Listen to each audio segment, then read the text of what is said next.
shirkadda gacanta ku haysa maareynta marsada Doorale ee SGTD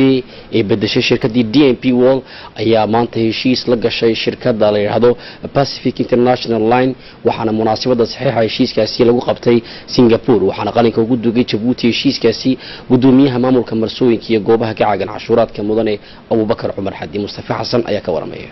dekada Doorale ama marsada SGTD oo hawlaheega shaqo ay dardar u socdaan sidoo kalena ay shaqadu si laba jibaarmayso tan iyo maalintii Khamiistii ee bisha February ahayd 22 oo ay xukuumadda Jamhuuriyadda Djibouti ay xiriirka u jartay shirkadii ajnabiga ee hore gacanta ugu haysay maamulka dekada Doorale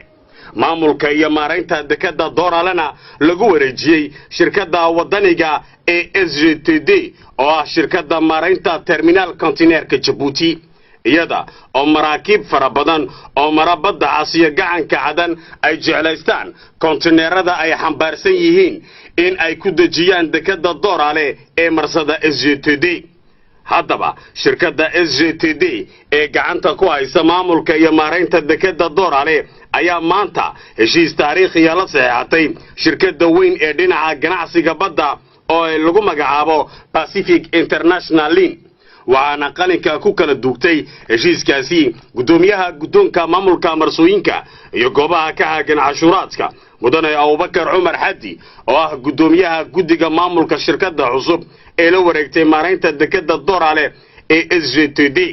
iyo madaxa ugu sareeya shirkadda caalamiga ee ganacsiga badda ee Pacific International Line waxaana heshiisku ka dhacay maanta oo bisha Maaris tahay 5 sanadkan 2018 dalka Singapore heshiiskan ayaa dhigaya in shirkadda Pacific International Line adeegsato terminal container-ka Doorale iyadoo oo ku soo xidhaysa maraakiibta waaweyn ee qaadaya kumanaanka container ee loo yaqaan transport-demand waxaana sanadkii ay ka soo dejinaysaa dekada SGTD 300,000 oo container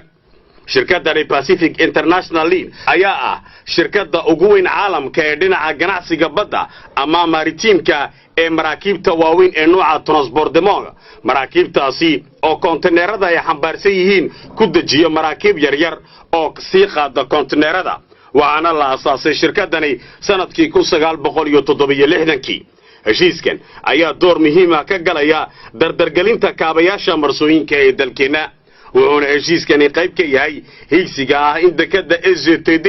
ay qaadi karto cadad fara badan oo kontineer ah sidoo kale Jamhuuriyadda Djibouti ayaa sii wadaysa in ay ku soo xidhaan maraakiibtaasi caalamiga ee transport-demand ee qaada kumanaanka kontineer marsooyinka dalkeena wadaba isku geeyo waxa Djibouti ka go'an in ay kor u qaado dekadaha fara badan ee ay leedahay iyadoo oo ka faa'iideysanaysa goobta istiraatiijiyadeed ee badhigay